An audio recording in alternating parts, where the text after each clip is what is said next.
दंडवत प्रणाम। तर आज आपण भगवद्गीतेतला पहिला अध्यायातला 22 आणि 23वा श्लोक बघणार आहोत। कधी कधी असा अनुभव आलेला आहेत का की कोणी लढण्याआधी आपण त्यांना एकदा समजून घेण्याचा प्रयत्न करतो। आजचा हा श्लोक आपल्याला ह्याच गोष्टींवरती शिकवणार आहे। तर चला तर व्हिडिओला सुरुवात करूया।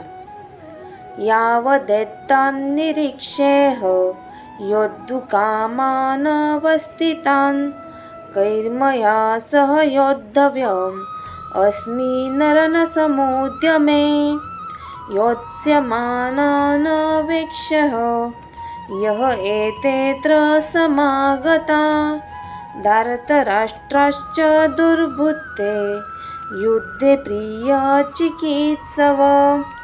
या श्लोकचा अर्थ असा आहे, अर्जुन श्रीकृष्णाला म्हणाला, माझा रथ दोन्ही सैन्यांच्या मधोमध नेऊन उभे करण्याचे कारण मला कोणाशी युद्ध करावायचे आहे ते मला पाहून घेता यावे। दृष्टबुद्धी दुर्योधनाचे हितचिंतक जे येथे युद्ध करण्यासाठी आले आहेत त्यांना मला पाहू द्या।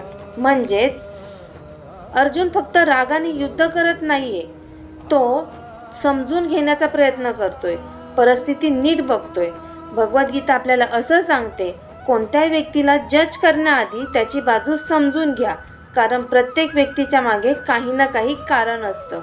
आजचं रिअल लाईफ एक्झाम्पल, समजा कोणीतरी तुमच्याशी वाईट बोललं, आपण लगेच रागवतो, पण कदाचित तो व्यक्ती आतून दुखवलेला असेल किंवा स्ट्रेसमध्ये असेल। जर आपण समजून घेतलं तर भांडण कमी होऊ शकतं।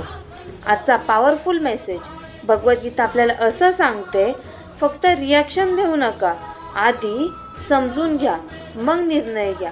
समजून घेणारा माणूस नेहमी स्ट्रॉंग असतो, रागाने नाही, समजून घेतल्याने मार्ग सापडतो। अशाच नवीन श्लोकसाठी माझा चॅनल सबस्क्राईब करा। दंडवत प्रणाम।